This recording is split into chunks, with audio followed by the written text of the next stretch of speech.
Olá, meus amigos leitores! Vocês pediram Psicologia Revolucionária de Morgan Housel. Esse livro saiu em 2020, todo mundo ficou louco porque achou que o bicho era uma cópia do Kahneman, mas não. Não é e nem deixa de ser. O Kahneman, ele ganhou o Prêmio Nobel de Economia por ele incluir a psicologia dentro da economia. O que é isso? Vamos falar bastante nesse livro aqui. O que é essa questão de psicologia dentro da economia? A gente vai entender, a partir da leitura do Russell, que nós não tomamos decisões racionais na maioria dos casos. Nós tomamos decisões comportamentais baseadas nas emoções. E aqui ele vai destrinchar um pouco mais maduro, num artigo aqui bem científico, bem mais doutorado. E aqui é uma linguagem mais humana. Então, se você quiser entender um pouco mais de psicologia dentro da economia, esse aqui é a introdução excelente para depois você ler o Kahneman. Beleza? Até porque esse aqui é mais recente. Bom, lançado pela editora HarperCollins, essa minha edição é de 2020, edição de lançamento. Fiz uma parceria com a minha irmã ali, que a gente ia, cada um ler um capítulo por dia, e a gente ia, no final, debater ali cada capítulo. Não aguentei, li tudo de uma vez, ela ficou brava. Muito bom, você começa a ler e não quer parar mais. 301 páginas, mas não quer dizer que o livro é grande, ele é bem espaçado, tem esses fundo preto aqui em cada capítulo, que é muito fácil de você distinguir, muitas páginas em branco, muitos gráficos, então a leitura é rápida. Lendo ali 1 horinha por dia, você termina uma semana. 20 capítulos, como eu citei, só que ele deixa 18 argumentos para explicar essa psicologia que ele está falando dentro das finanças. Os últimos 2 capítulos ali é uma conclusão, uma historinha a mais. O que importa são os 18 capítulos e é ele que a gente vai falar aqui, tá bom? Na introdução, ele já começa dizendo que o sucesso financeiro, ele depende muito mais da forma como você age do que do conhecimento que você tem. Isso é muito importante, vou deixar aqueles 5 shorts aí maroto para você destrinchar um pouco das frases que estão incluídas aqui e aqueles 2 shorts do finalzinho de semana. E justamente explicando mais sobre isso. Nosso comportamento, ele fala mais sobre as nossas finanças do que a nossa inteligência. Você pode saber a decisão racional que deve ser tomada, mas ao final você toma uma decisão emocional. Sexta-feira, cansado, final de mês, com fome, você estoura o cartão de crédito ali no Burger King, no McDonald's, sei lá, na hamburgueria do lado da sua casa. Você racionalmente sabe que não pode usar o cartão de crédito para fazer a alimentação, mas você faz. Por quê? Porque sim, você está cansado, sexta-feira, você está afim, pronto, acabou. Pronto. Isso eu estou resumindo para vocês o que é a psicologia financeira.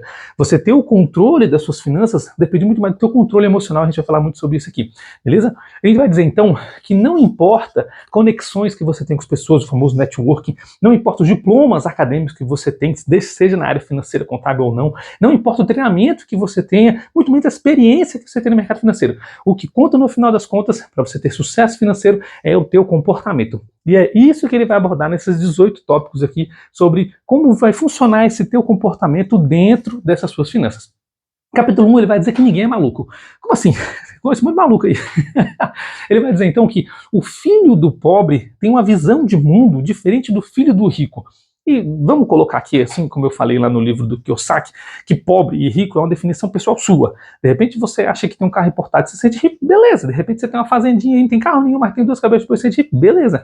Essa é uma definição pessoal. A interpretação é que você nasceu num lar. A percepção que você tem daquele lar de riqueza e de pobreza faz com que você tenha uma percepção de mundo diferente de outra pessoa que tem uma percepção de mundo diferente da sua. Se você tem a percepção que nasceu num lar com dificuldades, é diferente da percepção de um jovem que cresceu num lar onde não tinha dificuldade, tinha bastante, tudo que ele queria estava às mãos, e essa percepção nunca lá no futuro pode ser colocada no patamares iguais, porque a criança que cresce na dificuldade, ele tem um ponto de vista sobre as finanças de escassez, e ainda que ele mude essa percepção, ele tem a experiência pelo qual ele passou pela escassez. Já o outro que teve uma vida de abundância, a percepção de mundo dele é diferente, ainda que ele mude essa percepção de abundância, ele nunca passou pela escassez, assim como o que passou pela escassez nunca passou pela abundância. E é essa experiência que vai contar, e a experiência que eu estou contando aqui é justamente de vida, e não a experiência que eu citei no tópico da introdução, tá bom? O que ele quer dizer, então, que a experiência que você viveu é o teu dividendo do teu investimento. Dividendo, lembrando que são os recebimentos que eu tenho quando eu invisto algum valor dentro de algum ativo lá na bolsa ou de alguma empresa. Então ele está dizendo que o ativo, o dividendo que você recebe do ativo experiência é justamente aquilo que você viveu e que você aprendeu. E é essa tua forma de agir que vai lidar bem com o teu comportamento junto das suas finanças. São essas decisões que nós tomamos ao longo da nossa vida, que mudam a trajetória do nosso rumo, e nós vamos falar muito sobre isso nesse livro. O que ele quer dizer é que a decisão que nós tomamos hoje é baseada naquilo que vivemos no nosso passado, naquilo que aprendemos ao longo da nossa trajetória, porque cada decisão que você toma te leva a trajetos diferentes. você teve uma decisão, quando jovem, de casar, ou de estudar, ou de trabalhar, e essa decisão impactou na sua vida no dia de hoje. E se você ainda não tomou essa decisão, está na hora de tomar. Bom, a ideia então é justamente você refletir sobre as experiências que você passou e entender pelo motivo pelo qual você toma a decisão no dia de hoje. Eu, com mais maturidade, consigo aconselhar um jovem, porque eu passei por determinada experiência, mas aquele jovem muitas vezes não quer ouvir a experiência que eu tomei, justamente porque ele quer ter as experiências dele. E aí quando ele quebra a cara, ele volta, errei, e eu volto, eu avisei. Por quê? Porque eu já passei por isso, e as dificuldades que eu ainda não passei, eu tomo conhecimento com pessoas mais velhas que já passaram por aquilo. A gente viu muito isso no livro O Homem Mais Rico da Babilônia, que eu já vou citar aqui. Capítulo 2 ele vai falar sobre sorte e risco, justamente para nós entendermos que tudo na vida ele tem um pouco de sorte, um pouco do acaso. As pessoas não ficam ricos da noite por dia simplesmente porque estudaram, trabalharam, tiveram experiência nessa área, como a gente já citou na introdução. Ele está dizendo que nós só vemos o sucesso das pessoas porque a gente não vê o fracasso. Você vê as pessoas bem-sucedidas na sociedade e fala assim, eu fiz isso, deu certo, fiz aquilo, deu certo. Tem um livro do dono da WhatsApp, o Flávio Augusto, que é um livro maravilhoso de se ler. Só que você só vê o sucesso. Ele, uma sorte atrás da outra, o cara tendo sucesso. Tem um revés ou outro ali, mas são detalhes. A obra dele é repleta de sucesso. E o que a gente vai aprender, tanto no livro aqui do Taleb, quanto no Andar do Bêbado, são dois livros maravilhosos que vão falar justamente sobre o acaso. O acaso são circunstâncias da nossa vida que a gente vai passando e a gente não tem planejamento daquilo. Você vai indo pro carro, acabar o carro, você tá indo pro trabalho, o carro quebra. E aí? Você tá namorando a menina, ela é engravida, você não planejou, ela também não. E agora? Esses acasos, essas coisas que vão acontecendo na nossa vida, elas simplesmente pesam na nossa decisão e no nosso futuro. E esses dois livros falam muito sobre isso. Esse aqui é um pouco mais voltado sobre a física, esse aqui é voltado um pouco mais sobre o mercado financeiro. São dois livros maravilhosos, os dois se completam. Mas a ideia é você entender que justamente o que a gente vê nas pessoas é o sucesso que elas refletem. Mas você parou para conversar com elas, para saber os reveses, os fracassos, as derrotas, todas as vezes que elas falharam, porque cada decisão errada que você toma é uma experiência a mais para você tomar a decisão certa no futuro. E isso é muito importante. Por isso que a gente tem que mediar entre sorte e o risco, e é isso que ele vai concluir no capítulo 2. No 3 ele vai falar que nada é o suficiente. Eu vou deixar um raciocínio short muito interessante sobre esse tipo de assunto, que vai perguntar por que o rico sempre quer mais. E ele quer mais a ponto de sacrificar o que ele já conquistou. Foi tão difícil chegar até ali, mas ele está disposto a sacrificar tudo que ele chegou até ali por um pouco a mais. Por que eles fazem isso? Sabe por quê? Porque a noção de suficiência da maioria dessas pessoas, ela está incompleta. Ela não está satisfeita com aquilo que tem. Na verdade, ninguém nunca está. Mas você saber a hora de parar e saber justamente o quanto é o suficiente para aquele momento na sua vida é muito importante. E é isso que ele vai falar nesse capítulo, você entender a suficiência do que você tem. Ele vai dizer então que o Warren Buffett, o nosso mago aí das finanças, ele vai dizer que arriscar aquilo que é importante para você, para conquistar aquilo que não é importante, é uma das maiores estupidez que existe no mundo. E estupidez aqui ele vai tratar justamente como uma falta de inteligência, ou a falta da reflexão que você tem naquele momento para aquela atitude que você está tomando. Lembra que a gente falou do Kahneman justamente sobre isso? Tomar decisões emocionais ao invés das racionais, e é isso que ele está argumentando aqui. Justamente que você acredita que não é o suficiente porque você almeja mais.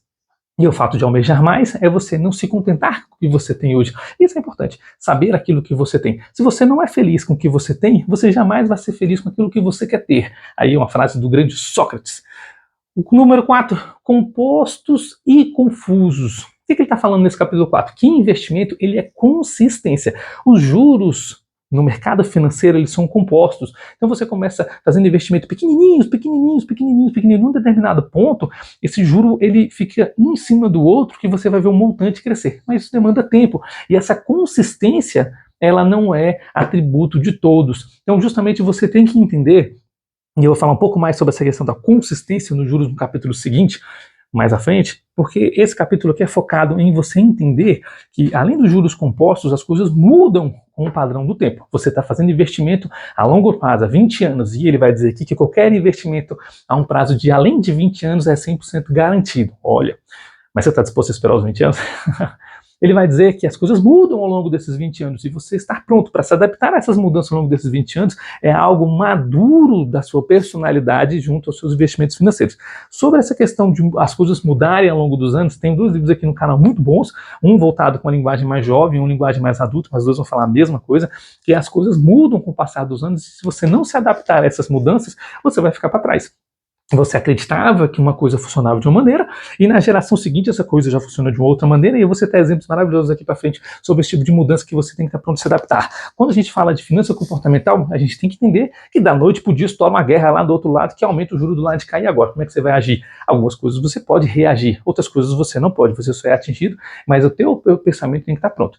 Você está preparado para um revés de 50% no teu orçamento, de repente um corte aí no tua finança, perde uma das fontes de renda que você tem, ou quebra alguma coisa e você não estava preparado, e agora? Nós vamos falar sobre isso também. No tópico 5 ele vai falar que ficar rico é totalmente diferente de continuar rico. E aí eu vou expandir um pouco mais esse raciocínio desse capítulo para todas as áreas da sua vida.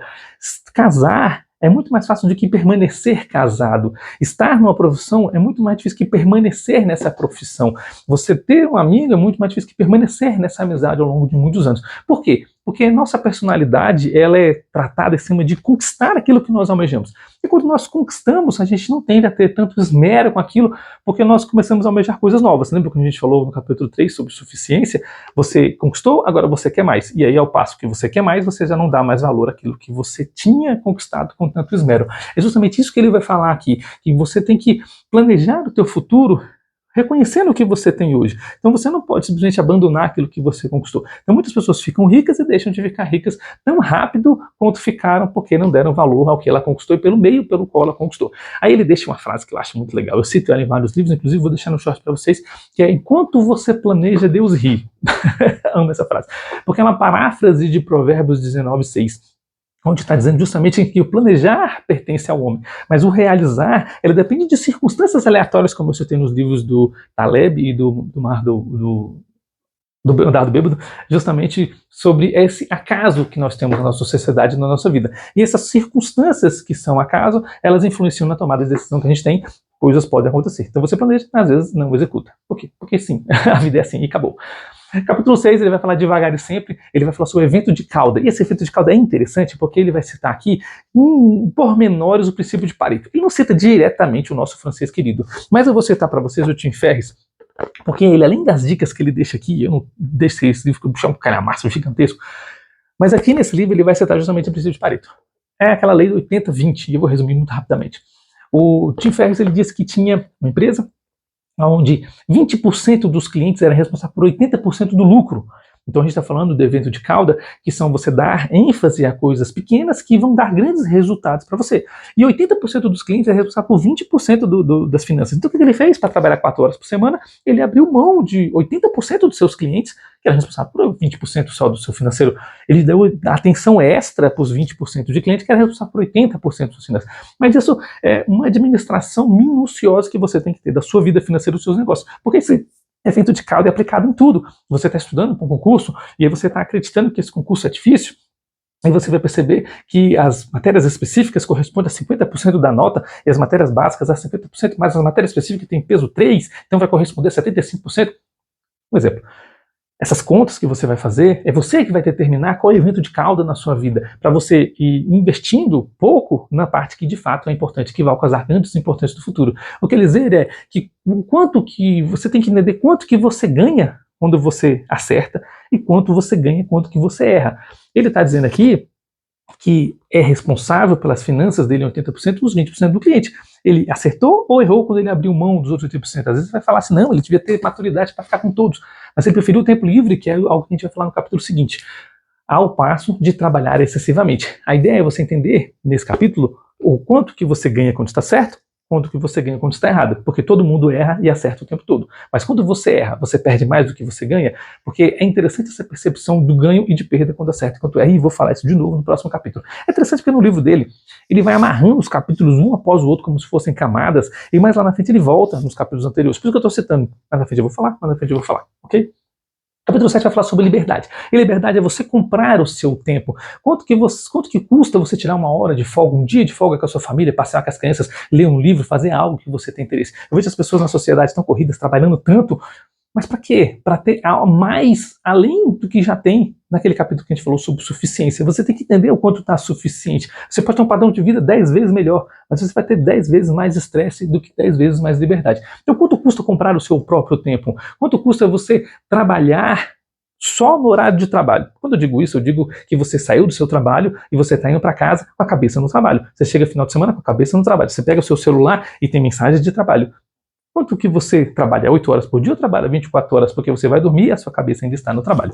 No livro A Tríade do Tempo, o Christian Barbosa ele vai dar dicas maravilhosas sobre essa questão de gestão. Tem vídeo aqui no canal sobre ele não citou esse livro aqui, mas eu estou citando para vocês porque é um livro que transformou a minha vida e hoje eu tenho tempo para poder investir naquilo que é importante para mim. Poderia ter tempo para investir ainda mais em trabalho, mas eu já estou na ideia do suficiente para ter uma vida e um padrão que eu entendo que para mim hoje é suficiente. Poderia ter mais? Poderia. Mas que preço que ia custar isso? Ia custar o meu tempo, a minha sanidade, a saúde, a vida com meus filhos? Isso é algo que você tem que refletir e é essa reflexão que ele está trazendo aqui para gente. Capítulo 8, Paradoxo do Dono do Carro. Amei esse capítulo, ele é bem curtinho, mas ele é interessante porque ele vai falar que ninguém liga para você. Não se importa com o carro que você tem. Você está andando de Ferrari, de carro importado, de carro bonito, as pessoas olham o carro, caramba, que carro legal, ele vai citar a história de um frentista aqui que está dirigindo o carro, e ninguém se importa se é um frentista ou se é o próprio dono do carro, se importa que o carro é bacana. E ele está dizendo isso justamente para você entender que você não é o carro que você anda. Você pode ter um carro popular, assim como o Barsi anda de um carrinho Volkswagen simples e poderia ter o carro mais caro do mundo, mas o que importa é justamente você entender que você almejou aquilo que você adquiriu aquilo que você almejou, e as pessoas não se importam com isso, elas se importam com o bem, mas não se importam com você que é proprietário do bem. É importante você entender que a humildade, a gentileza e a empatia, eles geram muito mais respeito do que o carro que você possui. Você acha que chegar num carrão você vai botar moral? Às vezes outro cara tem um carro maior que o seu. É interessante porque eu recebi um vídeo esses dias, um cara com iPhone tirando onda de um cara que tinha um Motorola. E o cara do iPhone troca esse celular horrível. Tá bom, quando eles vão embora, o cara do Motorola tinha um carro importado e o cara do iPhone um carro popular. Aí o cara do carro importado troca esse carro horrível. São simplesmente importâncias que cada um dá àquilo que é importante para si. O paradoxo do dono do carro vai dizer justamente que você é dono do iPhone da última geração. Ok, isso é algo para você. As pessoas não se importam com você, se importam em ver que você tem um iPhone de última geração. Mas de repente você pagou um preço tão alto para aquele iPhone que deixou outras coisas pendentes aí na sua vida. Isso funciona em tudo todos os bens que a gente possui. Capítulo 9, fortuna é aquilo que você não vê. Essa parte é legal porque ela vai dizer justamente que nós gastamos o nosso dinheiro com coisas. E quando a gente faz isso, a gente acaba com coisas e não com dinheiro.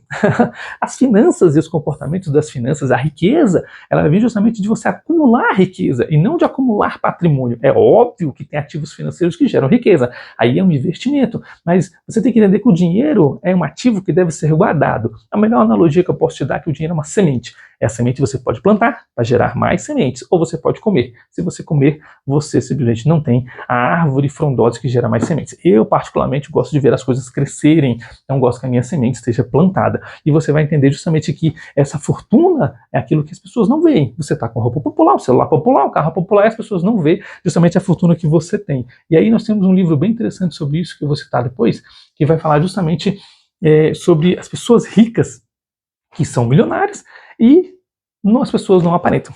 Eu falei que ia citar depois, mas deixa eu trazer logo aqui, porque o capítulo 10 vai falar exatamente sobre isso.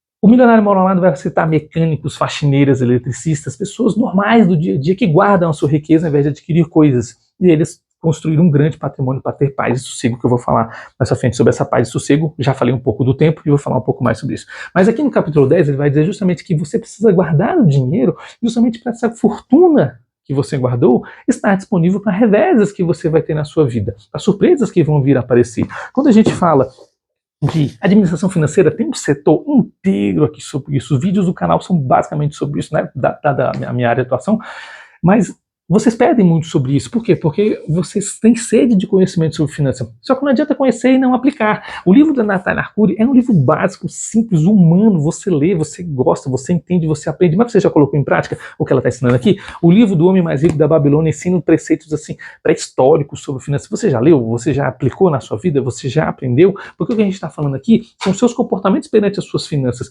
Você guarda o seu dinheiro ou você compra coisas com o seu dinheiro e você fica com as coisas, mas não fica com o dinheiro? Tem um carro bacana na garagem, mas não tem dinheiro para poder comer um lanche, fazer um momento feliz com a sua família, com seus amigos, sei lá. São prioridades que você tem. A prioridade é ter um carro. Eu tinha um colega que ele tinha um carro importado e o salário inteiro era para o carro importado, não sobrava dinheiro para gasolina. Aí ele chamava os amigos para botar gasolina e pagar o lanche para ele para andar no carro importado. É tão paradoxal o assunto. E justamente sobre isso que esses livros estão falando, e vários setores aqui do nosso canal falam sobre isso. A ideia, então, é você aumentar o que ganha para que você possa guardar esse dinheiro para você investir, ou você simplesmente diminuir os gastos que você tem para que você possa guardar o dinheiro que você tem que investir. E essas duas partes, tanto aumentar o ganho quanto economizar o que se gasta, depende da sua inteligência emocional. Não consigo citar outro livro, esse aqui é o ápice da inteligência emocional, ele não cita aqui, mas é importante você entender, você dizer não para algo que você quer hoje, para você dizer sim para 3 algo amanhã. Às vezes você deixar de jantar uma sexta-feira à noite que gastaria caro, vai render um carro no futuro. Mas futuro quanto tempo depois depende? Depende do seu objetivo, depende do carro, depende do tempo que você vai investir. Você só vai entender que o teu controle da sua emoção, ele só vem justamente com a prática. Você diz não agora para que você diga sim para algo muito melhor no futuro, porque o dinheiro ele ganha força no futuro. Os juros eles são compostos, eles vão subindo. Então, à medida que o tempo que você guarda esse dinheiro é o tanto que ele vai frutificar no futuro. Então, a inteligência emocional é você ter o controle de dizer não para algumas coisas. Às vezes você quer, mas você tem que saber que aquilo não pode vir agora porque você disse sim para outras coisas. Um grande exemplo que eu dou é na época que eu estava extremamente falido, eu simplesmente limitei o orçamento para alimentação fora de casa em R$200. Na época era um dinheiro pouco, hoje é menos ainda. Mas as minhas crianças gostam de lanche, acho que toda criança gosta. E se comer um lanche na rua, caro, é uma vez só, o próximo só mês que vem. E esse controle para as crianças foi importante, para elas entenderem que o dinheiro tinha limite. E quando era um lanche barato, poderia comer 2, 3, 4, 5 vezes, mas o orçamento era aquele, tinha orçamento para aquele lazer.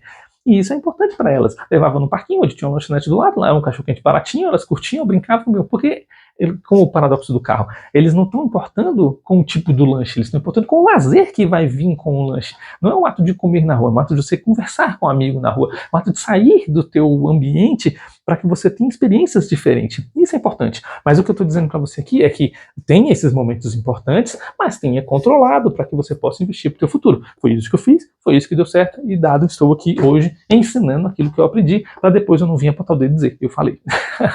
Capítulo 11, razoável é mais do que ser racional, porque o ser humano tem um hábito de fugir da dor em detrimento de momentos de prazer. Então, o ser humano prefere o prazer do que a dor. Então, essa dor que eu estou falando de abrir mão daquilo que quer agora é ruim. Às vezes você está à noite ali, quer um lanche, fala, não vou comer, não posso gastar, mas você quer.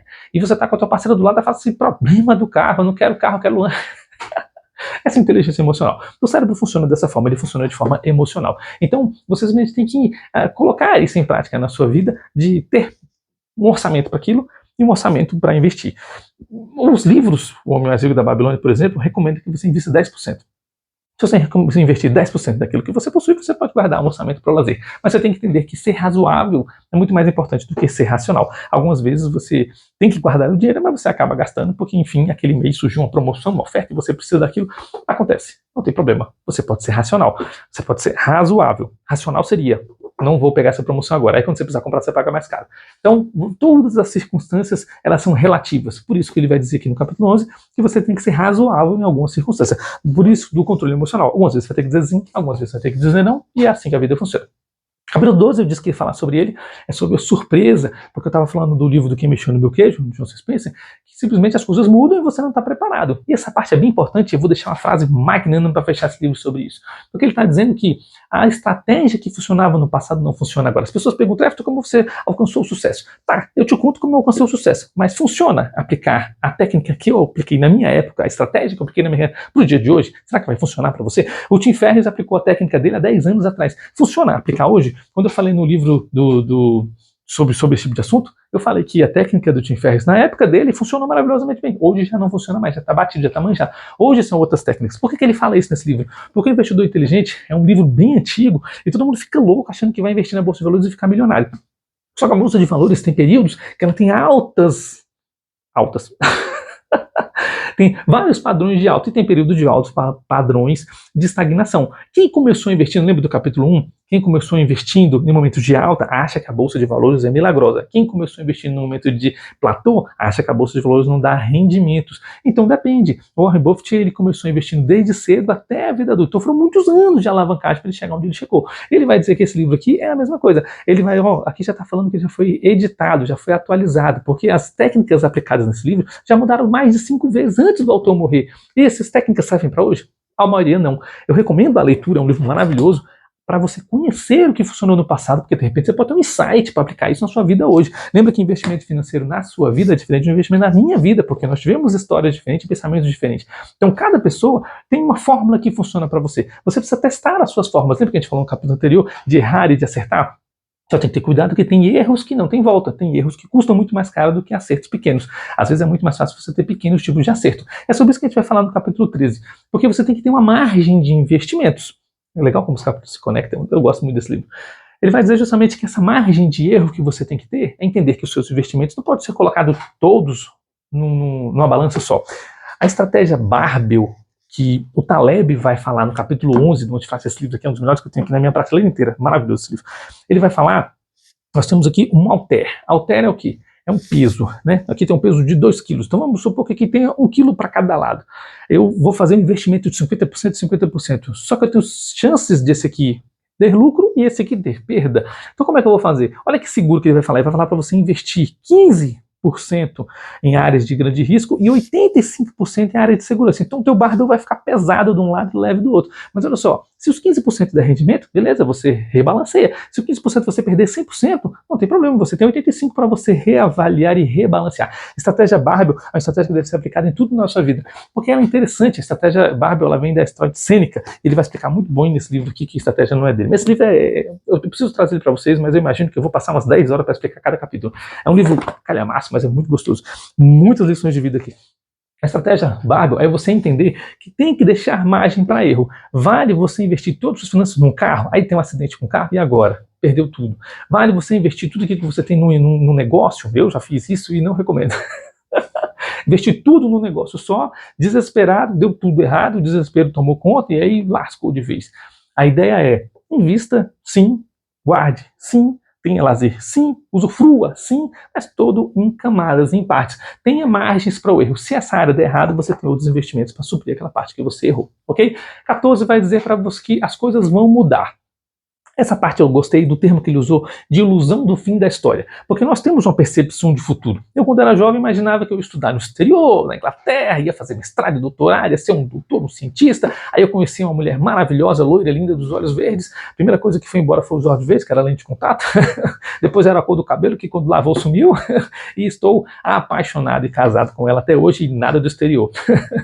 São circunstâncias da nossa vida que mudam por outras circunstâncias, acaso, acontecerem e simplesmente você não tem controle disso. Nós temos uma ilusão que o fim da nossa história vai ser de uma maneira, mas circunstâncias que vão acontecer ao longo da sua vida mudam essas circunstâncias e você tem que se readaptar e mudar. É interessante você pensar que a cada etapa da sua vida você toma decisões. Aí o Flávio Augusto vai chamar isso de pontos de inflexão. Em momentos da sua vida você vai ter que tomar decisões que vão mudar tudo. Quando eu a conheci, eu pensei, e agora? Caso ou vou embora? Se eu for embora, eu perco a mulher. Se eu ficar, eu perco ou vou embora. Então são decisões que são ímpares na vida de uma pessoa. Existem milhares de decisões. Assim, quando eu tomei a decisão de ter um filho, quero um filho. Bora? Bora. Essa decisão muda a minha vida para todo o sempre. Porque a decisão de ter um filho é uma decisão de responsabilidade que impacta a sua vida para sempre. A decisão de fazer uma graduação, são 4, 5 anos que você vai investir naquele momento ali, recurso, capital, tempo, energia, é uma decisão importante. Então essas decisões da sua vida, ela impacta o teu futuro. E essas decisões têm que ser somadas agora. Nós temos uma ilusão que o nosso futuro vai ser de uma maneira, mas nós devemos agir com o pé no chão, entendendo que essas decisões mudam totalmente a nossa trajetória. Esse momento de racionalidade, ele vai além do emocional. Você toma decisões emocionais, então você não sabe onde vai chegar. Agora, quando você toma decisões racionais, principalmente sobre o seu futuro, você tem um planejamento onde você vai chegar. Capítulo 15, nada é de graça. Ele vai chamar sobre o excesso de confiança. Excesso de confiança é quando você acha que tudo é fácil quando não é você que está fazendo. Tu vê o cara construindo um prédio, ele é só jogar massa na parede. Vai lá bater uma laje para você ver. Na primeira balde de massa que tu levantar, tu pede arrego. Experiência própria. Bom, ele vai dizer então que o tempo do investimento é o que faz o sucesso do teu investimento. Foi o que eu falei para vocês dos 20 anos de investimento, 100% de retorno. Mas não é tão assertivo assim, porque tem investimentos que não vão dar retorno em 20 anos. Mas a ideia é simplesmente você entender que você ter esse excesso de confiança é você não ter o controle da emoção.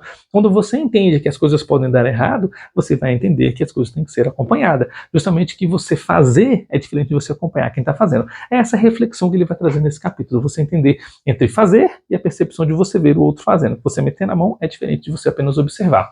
Capítulo 16 ele vai dizer sobre eu e você.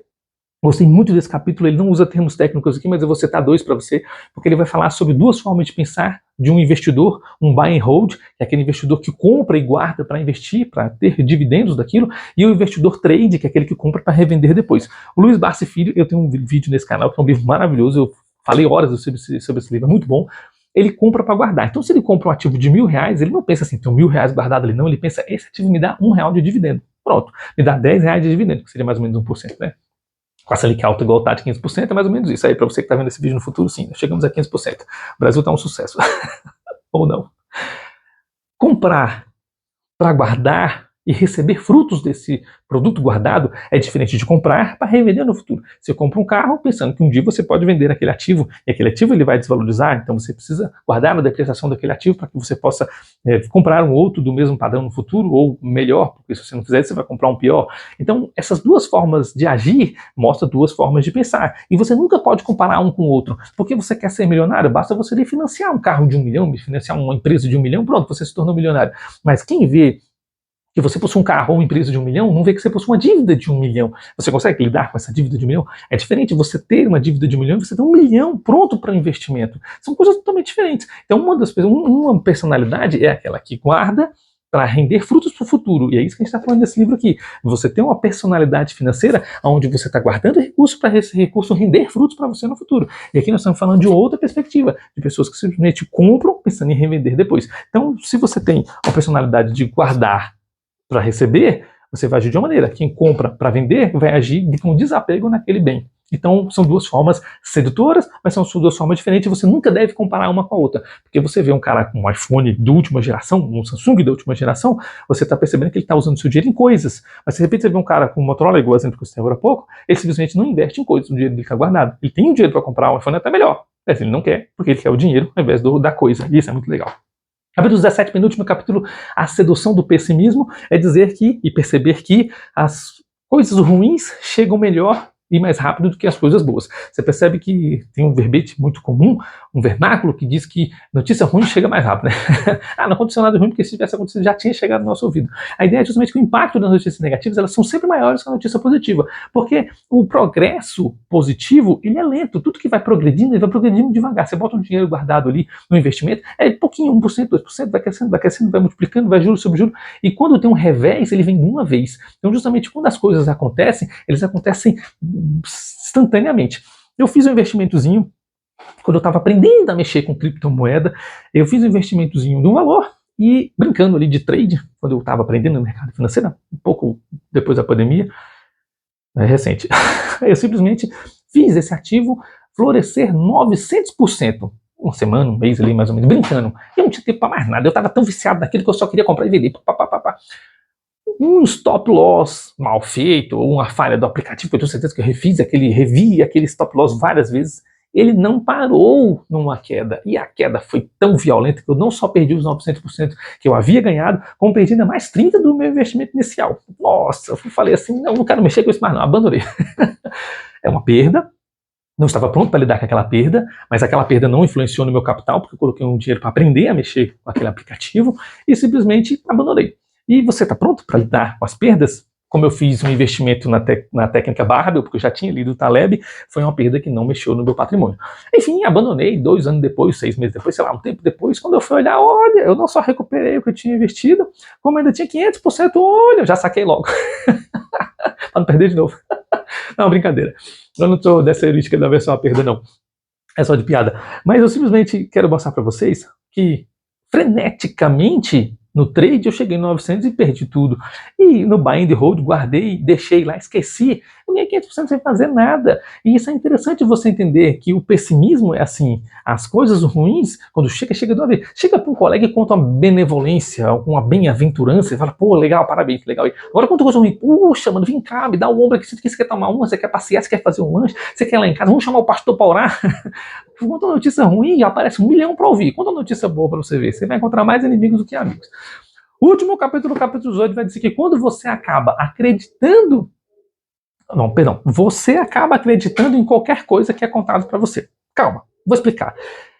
A Linda Zabzebski é uma filósofa brasileira. Ela tem um conceito de fanatismo, que eu já citei em vários livros aqui, e eu não sei que livro é esse dela, eu só li um artigo científico há muitos anos na graduação, quando eu estava fazendo mestrado. Enfim, ela vai dizer que fanatismo é quando você tem o conhecimento da verdade sobre um fato que você achava que era outro e você não aceita. Eu estou dizendo para você que isso daqui é preto. E você fala, não é preto, mas eu sei que é preto. Para mim é preto. E você me prova que não é cinza, é grafite. E eu tô vendo, caramba, de verdade não é preto, não é grafite. Mas eu não quero aceitar, eu quero que seja preto. Isso é fanatismo. É eu conhecer a verdade, entender a verdade e não aceitar a verdade, porque eu não quero a verdade, eu quero acreditar naquilo que eu acredito. Por quê? Ele vai falar isso porque nós buscamos vieses de confirmação daquilo que nós gostamos. Então, se você é a favor de criptomoeda e viu um artigo falando que criptomoeda é o ativo do futuro, você vai investir tudo naquilo que você vai confiar naquele artigo. Por que você vai confiar naquele artigo? Porque você confia naquilo que você quer confiar. É assim que funciona. Por que a televisão passa tanta besteira? Porque as pessoas querem assistir besteira. Se as pessoas não derem audiência para besteira, não vai passar besteira, porque não vai ter audiência nem recurso para as pessoas assistirem besteira. Por isso que a internet ganhou tanto sucesso. As pessoas assistem aquilo que querem assistir. É legal justamente você entender que você acredita naquilo que você quer. E você, usando de forma racional, você vai assistir ou ler aquilo, aquela informação, que é importante para que você tenha conhecimento. Por isso que eu sempre recomendo o equilíbrio. Leia sobre os dois lados. Eu sou um político de direita, então leia a esquerda para você conhecer o outro ponto. De repente você pode mudar de ideia. Eu sou de esquerda extrema, então leia da direita para que você possa conhecer os outros lados. Não existe nenhum lado absoluto. Existem simplesmente os dois lados e você pode conhecer ambos, ou às vezes de 3, 4, 5 lados. O importante é conhecer todos os lados. Vou deixar uma frase para você, justamente para você concluir a leitura desse livro e essa parte final sobre essa questão de fanatismo, de conhecimento. O importante não é o que você não sabe. As pessoas dão importância àquilo que elas não conhecem. Eu não conheço isso, não conheço aquilo. Muitas vezes temem aquilo que não sabem. Mas isso não é importante. O mais importante para o teu futuro, como pessoa, ser humano e nas finanças, é entender aquilo que você sabe, mas está errado. Isso acaba com a sua vida. O que você sabe e está errado é o que destrói você. Porque as coisas mudam, as coisas evoluem e as coisas se tornam diferentes com o passar do tempo. Se você está apegado a alguma coisa que você sabe e você não quer mudar, você vai ficar para trás, você vai sofrer um revés, porque as coisas mudaram e agora funcionam de forma diferente. O importante não é o que você não sabe, é o que você sabe e está errado. Muito obrigado por mais essa leitura, um livro bem interessante. Vocês pediram bastante sobre esse livro aqui, um livro recente, 2020, e tenho certeza que vai fazer bastante diferença na sua vida. Muito obrigado e até a próxima leitura.